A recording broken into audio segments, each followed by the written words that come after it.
What is up, everybody? Jester here, and with the end of the year fast approaching, I think it's time that I take a peek and reveal what I think I'd like to see going forward in No Man's Sky for 2024.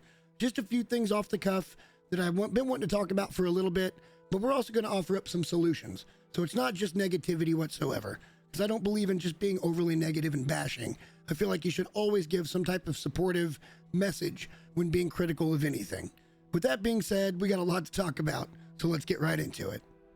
First thing that I want to mention is the load times. Now, I'm on PC, and I've seen load times up to 5 minutes staring at flying through stars. And to me, even though I understand this is a big and large game, that's a little bit much for anybody to endure on a regular basis. It doesn't seem like it should take this long to get everything loaded. Now, I know there's like 18 quintillion planets in the game, which comes down, we'll get into more of that math here in a little bit. But the idea here is that it's just, please give this a look. Let's get into the game a little bit quicker. Next up today might be a computer or Steam specific issue, but it's a pretty big one. Being on PC, I'm blessed with a RTX 3060. It's not the most robust graphics card you can have, but it's good enough to run everything I've ever needed to run. And the beautiful part about having this is it gives me the ability to use the GeForce software. So all I need to do is go into any game that's got the GeForce Experience to it and hit optimize, and that's going to get me the highest possible stats that I can get that my rig will run. All I have to do is click on the optimize button, and it's going to change current settings to optimum, and then I can revert back if I so choose. The problem is that when I do this with No Man's Sky, it brings it up just the same, shows you all the things you can do here, but when you go to hit optimize, it says that it's working, and instead of giving me the revert option, it says that it didn't optimize.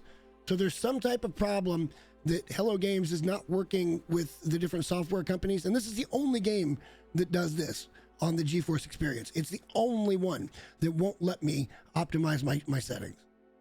So what this means is every time I log into the game, I have to go up here to display and graphics, and I have to come down and select each of the new things that I want to put in. So like 2560 by 1440. My rig will run up to 144, but I don't want to sit there. At least give me the ability to type in my frame rate. That'd be great.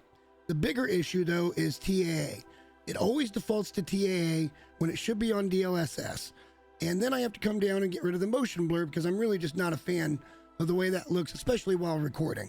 So as you can see, this takes a couple of minutes, and it's a little bit annoying to have to do it every time. Just let me save my settings like any other game.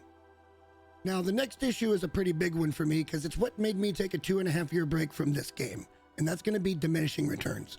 And what I don't understand is why it's still around. I don't even understand why it was around in the first place. Let me show you what I'm talking about.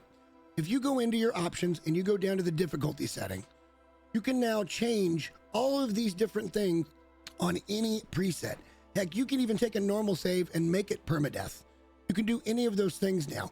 That includes free purchases with both nanites and units, and all the goods availability can be changed. So if you needed more stuff in the space station, you could have it. So in a world where units and nanites no longer matter, because if I wanted to cheat, all I need to do is go in and change the settings, and everything's free. Why does it matter if I spend 30 hours building an elaborate activated indium farm? Why do they care how I spend my time in the game? This has been a big point of contention for me for a long, long time, and I don't understand why it was ever in the game in the first place, because all the duping stuff still existed back then when they put this in. So it was still never an issue to get units or nanites for that matter. And I don't get the logic of telling your part of your player base, especially the big base builders, which is what I was doing at that point. I was building large scale bases because it's what I enjoyed doing. This is well before I started covering No Man's Sky in any facet. And it really put me off that they said, no, you can spend your time doing anything you want in this completely open universe, but you can't do that. And that really, really bothered me. And I feel like it should have bothered a lot more people. And, at this point, it's pointless. So I would love for them to, fist bump it out and say, you know what, you're right, our bad. We're just going to remove that. There's no reason for it. And let your player base play the game how they want to. I would totally accept that and move on from it. The third thing that I'd really like to see them work on for 2024, and this is going to be kind of a generic one and it's across the board. This is for everybody. And that is going to be missions. I feel like they just haven't really done a whole lot with missions, and there is a little bit of variety, but it feels like they're not really putting a lot of time into developing at least new styles of mission. Let me show you what I'm talking about. I had noticed that my mission list was getting quite long and I hadn't done a lot of the early missions, so I started to do the base archive missions. These are really simple little fetch quests that you go back and forth to different places and you pick up information to get all the different archives and all the different recipes, base parts, whatever it might be. And I just wanted to get it off my list. But the problem was that I found that they started sending me to the same place. I kept going back to this one system and it really bothered me. And as if those 2 times weren't bad enough, they did it to me 4 more times where I had to go back and forth between my big portal base where my base archive was at and that exact same location in that exact same system on that exact same planet 6 times in a row. Now, in a place that's got 18 quintillion planets, there's got to be a better way. There has to be a better way than to do it this way. It really kind of made me feel like the exploration part of the game didn't mean anything. It was just fetch quests, back and forth, back and forth, back and forth. And I think they could really go a little bit further into that. I know the base archive is going to be a tough one because it's been around for so long to reprogram, but going forward, I'd really like to see them focus on mission diversity. For the next thing on my wish list, we've moved up here to the space anomaly and we've come right up next to the Nexus because I think it's time, and big time, for them to do something with multiplayer. Now, I don't understand why this is the way that it is. Basically, the only thing you can really do for fun on multiplayer is going to be the weekend event. You can do other missions with other people in these things, but it's kind of random. You never know if somebody's going to mess you up or not. I really would like to see some variety when it comes to the multiplayer aspect of this game. And I'm very glad that I waited to make this video until now, because this week when they announced the new game, Light No Fires, it looks wonderful, by the way. That's supposed to be all multiplayer. So I truly hope before that game is released and they implement full multiplayer in a game, that they give it a little harder look here. Because I think this would be a good place for them to learn a lot about how multiplayer and stuff needs to work. I really just want to see them do something with it. And as kind of a solution to this, I would love to see, maybe not for Quicksilver, maybe for units or nanites or whatever it might be, but dungeons. Like we actually have to go do dungeons where one person, even with the best multi-tool in the game, can't complete the dungeon because it's just not enough. So you would need to take more people in, make it more of that RPG style dungeon, not necessarily MMO, but to that point. I also spoke in a previous video about the possibility of space combat up here somewhere in the anomaly. Let's put a terminal in where you can go and put your name in and you can 1v1 somebody else's squad and fleet. And I think that would be a wonderful way to kind of introduce this player base to the multiplayer aspect. Because honestly, it's been 5 years since they've put multiplayer in the game. It was 2018 when they put it in, and they've really done very little with it. And half the time it doesn't work right anyway. So I have my doubts as to them making a massive multiplayer world game work when they really have never been able to do it here or even attempt to implement it in any big way. So I do hope that that's something they're looking at. They try it here before they do it on another game, because we all know how this game launched and how it was received. And I just don't want the Light No Fire to get completely overhyped and then have to go through the same thing. I think that would be a disaster for Hello Games. So use this as a learning platform. Use it and implement something that gets us a little more involved in multiplayer. I think that would be awesome to do in 2024. Last up on my list today is going to be the most controversial thing that I'm going to talk about, and that's going to be ships. Now, I'm an advocate at this point for customization. At the very least, allow me to paint my ship. Let me show you the math here real quick. No Man's Sky features 18.5 quintillion planets, just short of that. And for you guys down here, you can see that is 6 commas. It's like little brains like mine that can't comprehend how big that number is.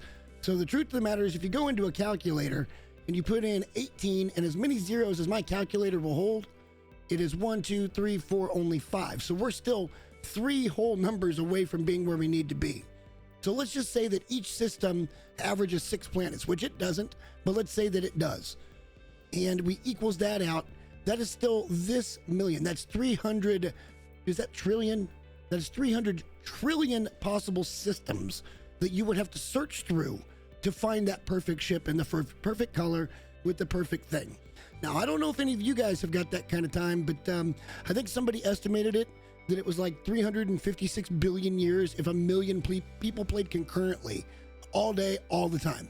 And I guarantee you there's not a million people playing the game concurrently at any time. So this number, it was a beautiful thing where you have to explore and you can always make new discoveries. But I think this would be the time now when the game is not necessarily coming to the end of its life cycle, but when there's going to be new options to play, especially with them releasing this new game. Now is the time to really tweak the interest in No Man's Sky by offering us up some level of customization. And I do actually have a whole lot of hope on this front because the new trailer shows they're going to be overhauling space stations.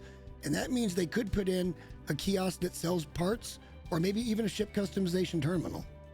Look, we all know the tried and true method of going to a trade outpost and scanning these ships that fly in until you find the one you want. And I'm here to tell you that I think most people are probably just going to be looking for the exotic in each system. And we just proved that even at 300 trillion, that's not the actual number of possible places you have to visit to find that unique one-of-a-kind ship. So for anybody that's saying, the purists that are out there, that ship customization is going to ruin anything, no, it's not. Because there's no way humanity at this point is going to discover all of these planets. It's just not going to happen. So my suggestion would be, put this on a 1-hour timer, at least the exotic, to where it shows up at least an hour, maybe an hour and a half. That way you still get a sense of accomplishment because you waited it out, but you don't artificially inflate the playtime. And for anybody that wants to know how you can implement this, the framework's already there. You guys remember derelict freighters? They did the same thing with build parts on derelict freighters, to where you could find one or you could not, just depending on what you searched. And that framework is there, so it wouldn't be that hard to put ship parts in that place in some type of other different facet, some other type of adventure you have to go find. Maybe they're on a space station, maybe they're not. Whatever they would like to do with it, but I think after almost 8 years, it's time. It's a little over 7 years this game's been around. It's time for us to be able to customize a starship. In the end, I think I touched on 5 things that are very, very possible for 2024. And I do want to say this. I think in 2023, Hello Games did a great job with No Man's Sky. I truly do. I would have loved to have seen one more update, one more expedition. They didn't get it done. I expect the next update to be almost a 2-in-1 though. I think it's going to be a very, very large update. And what they could do with that update is a lot of things. I think I saw that Captain Steve had actually mentioned that these new ships that you saw there in the trailer, they kind of look like Wipeout. And they truly do kind of look like the old Wipeout ships from PlayStation 1. And I enjoyed that game way back in the day.